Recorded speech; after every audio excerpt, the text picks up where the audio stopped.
Hello दोस्तों, तो कैसे हैं आप लोग। आशा करते होंगे बढ़िया होंगे। तो आज आइए, आज की इस वीडियो हम लोग पढ़ने वाले हैं हिंदी व्याकरण, है ना। तो हिंदी व्याकरण में सबसे पहले हम लोग पढ़ेंगे भाषा और लिपि एवं वर्ण के बारे में हम लोग पढ़ेंगे। उसके बाद जो है कि और हम लोग आगे विस्तार से पढ़ेंगे, क्योंकि हिंदी का सबसे यह है ना न्यूनतम भाषा से ही सीखा जाता है। अगर भाषा ही नहीं सीखिएगा तो आगे पढ़ने से क्या फ़ायदा है। ठीक है, तो जैसा कि आप यहाँ पर देख रहे हैं कि भाषा है ना, लिपि एवं वर्ण के बारे में पढ़ने वाले हैं। तो सबसे पहले भाषा पढ़ते हैं कि भाषा क्या है। तो कहा जा रहा है इसमें भाषा कि भाषा अभिव्यक्ति की दृष्टि से उच्चारित एवं सीमित ध्वनियों का संगठन है। यह हमारी अभिव्यक्ति का सशक्त माध्यम है ना। यह क्या है? सशक्त माध्यम है। क्या? तो भाषा। तो अभी आपने भाषा के बारे में समझे। अब जैसे कि हम लोग यहाँ से लिपि के बारे में पढ़ते हैं। यह बहुत एग्जाम में भी आता है ना, कि हम लोग कौन से लिपि में लिखते हैं। तो भाषा में ध्वनियों या वर्णों के संकेत की पद्धति को लिपि कहते हैं। पद्धति को क्या कहते हैं? लिपि कहते हैं। जो पूछेगा क्या बताइए, जो अंग्रेजी हम कौन सा लिपि में लिखते हैं, तो रोमन लिपि में लिखते हैं। और यही बात रहेगा कि जो हिंदी लिखते हैं, हिंदी कौन सा लिपि में लिखते हैं, तो नागरी लिपि में लिखते हैं। नागरी लिपि, चाहे इसको बोलते हैं देवनागरी। ठीक है ना। चलिए आगे देखिए। अगला आपका वर्ण कर रहा है, यानी वर्ण जो है कि जिसके खंड या टुकड़े नहीं किए जा सकते हैं उसे वर्ण या अक्षर कहते हैं। वर्ण या अक्षर कहते हैं। और वर्णों के लघुत्तम इकाई है। ये लघुत्तम मतलब छोटा इकाई है जिसका खंड या टुकड़ा नहीं किया जा सकता। जैसे क को, और हम लोग यहाँ पर जब का लिखेंगे है ना, तो क को तो आधा नहीं काट सकते हैं, नहीं। जैसे अगर काम मार आता तो इसको तो अलग कर सकते हैं, लेकिन क को है ना, आ को, र को है ना, इसे वो कैसे अलग कर सकते? नहीं अलग कर सकते हैं। तो इसी को कहा जाता है जिससे खंड या टुकड़े नहीं किए जा सकते उसे वर्ण या अक्षर कहते हैं। ठीक है, चलिए आगे देखिए। जैसे में यहाँ आप समझ सकते हैं। आगे आपको बताया जा रहा है कि वर्णमाला क्या है। तो वर्णों के क्रमबद्ध समूह को वर्णमाला कहते हैं। वर्ण दो प्रकार के होते हैं। क्रमबद्ध कहने का मतलब है ना, कि अब लगातार। ठीक है, जैसे हम यहाँ हो गए का, उसके बाद खा, उसके बाद ग, उसके बाद घ, उसके बाद अंग, फिर च, छ, जा, है ना, फिर झ लिखेंगे, यहाँ लिखेंगे, उसके बाद टा लिखेंगे। तो यही क्रमबद्ध हुआ, क्रमबद्ध, है ना। तो वर्णों के समूह के, और जैसे इसी का एक समूह हो गया। जैसे माला हम लोग बनाते हैं ना, एक फूल को तो माला नहीं कर सकते हैं। जब पूरा उसमें फूल गूंथेंगे तो हम माला कह सकते हैं। तो उसी प्रकार जब पूरा वर्ण को मिला देंगे तो हम कहेंगे कि यह वर्णमाला है।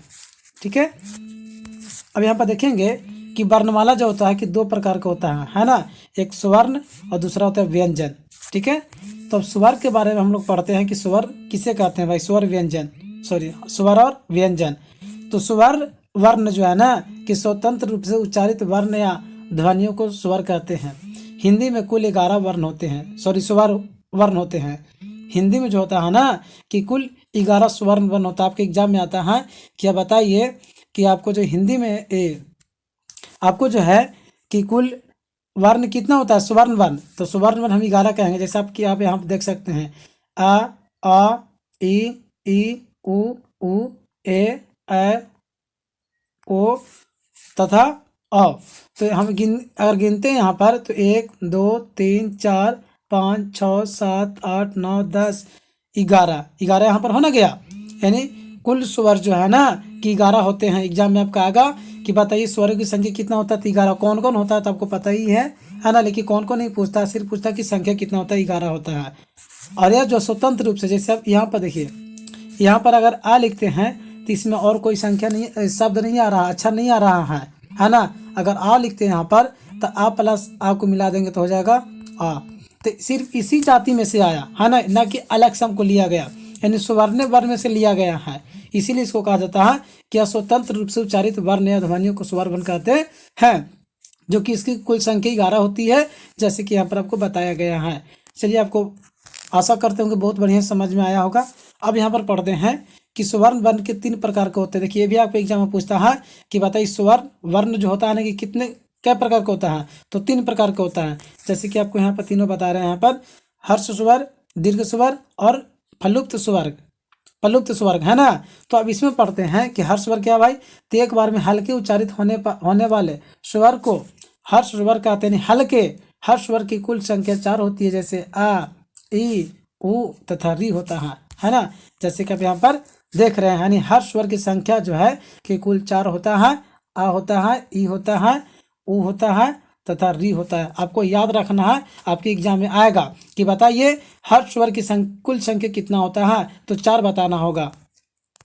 चलिए आगे चलते हैं। अगला सवाल करा इसमें कि दीर्घ स्वर जो जोर से या दोहरे बल से जो स्वर उच्चारित होते हैं उन्हें दीर्घ स्वर कहते हैं। दीर्घ स्वर की संख्या 3 होता है, जैसे आ, है ना, ई, यहाँ पर देखते हैं, जैसे क्या बताया आपका, आ हो गया, ई हो गया और उ हो गया, है ना। तीनों को संख्या ही है, तो 3 संख्या पर हो गया।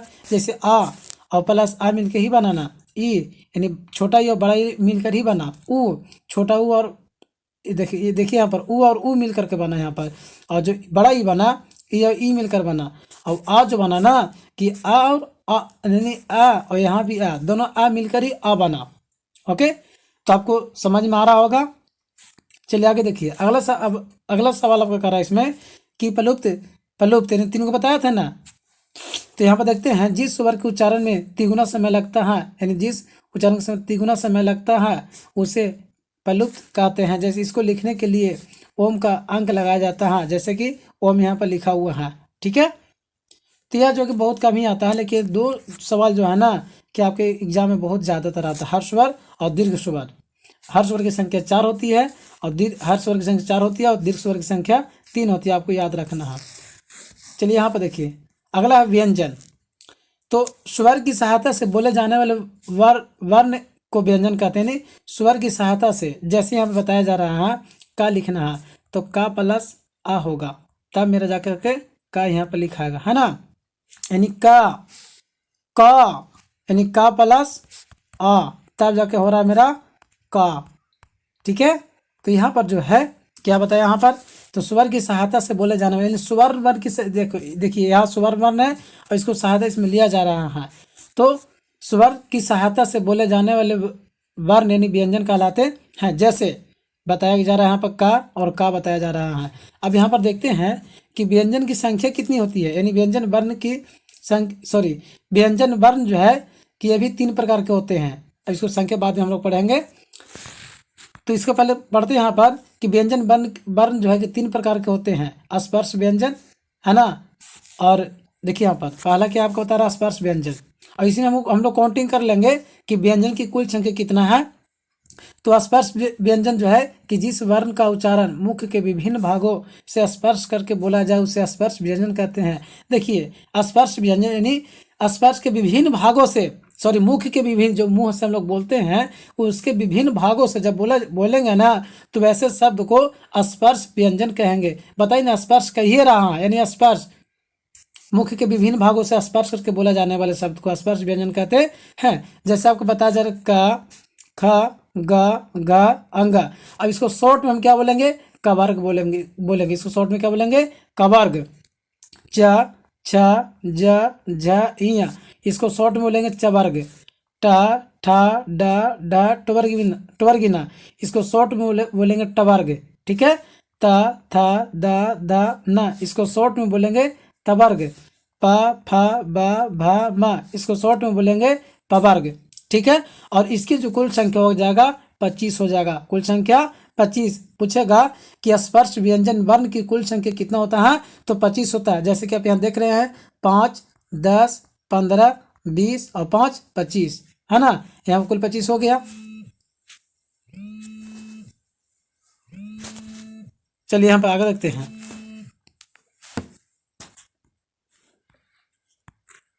अगला आपका कह रहा है इसमें, पहला पड़ा स्पर्श व्यंजन, दूसरा कह रहा है अंत अस्त व्यंजन। ये वर्ण स्पर्श एवं उसमें के बीच आते हैं। ये 4 प्रकार के होते हैं, 4 होते हैं, है ना। इसकी संख्या 4 होती है। स्पर्श व्यंजन का 25 होता है और इसकी संख्या 4 होता है ना। इसकी संख्या कितने होते हैं 4। देखिए यहाँ पर 4 होते हैं, या, र, ला और वा होता है, ठीक है। और क्या होता है, वा, या, र, ला और वा, यानी इसकी संख्या कितना होता है? 4 होता है। आपको याद रखना है कि अंत अस्त व्यंजन की संख्या कितना होता है? 4 होता है। और कौन कौन होता है?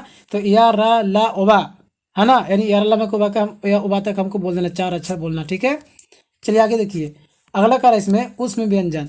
जिस व्यंजन वर्ण के उच्चारण करते समय गर्म हवा मुख से निकले उसे उष्म व्यंजन कहते हैं। इसकी भी संख्या 4 होती है। तलाव सा, मूर्धन्य सा, दंत सा और हा होता है, यानी ये भी लगातार संख्या है, तो आपको याद रखना है, ठीक है। इसको आपको बहुत बेहतरीन से याद रखना है। इसकी संख्या 4 होती है, किसका भाई? तो उसमें व्यंजन का। अब अगला देखते हैं हम लोग संयुक्त व्यंजन। यहाँ पर देखते हैं संयुक्त व्यंजन। जो व्यंजन दो व्यंजनों के योग से बने उसे संयुक्त व्यंजन कहते हैं। ये 4 होती है, छा, तेरा, किया और सरा, ठीक है। यानी छा होता है और तेरा होता है और ज्ञा होता है और सरा होता है, ठीक है। आप लोग को 4 को याद रखना है, ठीक है, जो कि कौन कौन अक्षर मिलकर बना हुए भी यहाँ पर बताया गया है, तो आप लोग थोड़ा ध्यान से यहाँ पर देख सकते हैं, ठीक है। ज़्यादा हम लोग का यही ज़्यादा उच्चारण आता है। और यहाँ पर देखते हैं कि उच्चारण में वायु प्रक्षेप की दृष्टि से व्यंजनों के 2 भेद होते हैं, है ना। जैसे यहाँ पर का, खा, है ना, आंगा, चा, छा, इया, टा, ठा, ना, ता, था, ना और पा, फा, बा, भा, मा, अंत अस्त यारा, लवा, ये तो बताया ही अभी हमने, ठीक है। तो ज़्यादा जो है कि हमारा यहीं तक इम्पोर्टेंट था संयुक्त व्यंजन, ठीक है। तो यहाँ तक आप लोग के वीडियो देखने के लिए बहुत बहुत धन्यवाद। अब हम लोग मिलते हैं नेक्स्ट वीडियो में। और यह वीडियो आपको कैसा लगा आप ज़रूर बताइएगा। यह जो है कि 10th क्लास के लिए बहुत, 10th और 12th दोनों क्लास के लिए बहुत ही इंपॉर्टेंट है, जो कि आपके 2025 एग्जाम में इससे सवाल आ सकता है, आना ही जरूरी आएगा, एकदम गारंटी इसका है। तो आप लोग यहाँ तक वीडियो देखने के लिए बहुत बहुत धन्यवाद। जय हिंद। तो अब हम लोग मिलते हैं नेक्स्ट वीडियो में।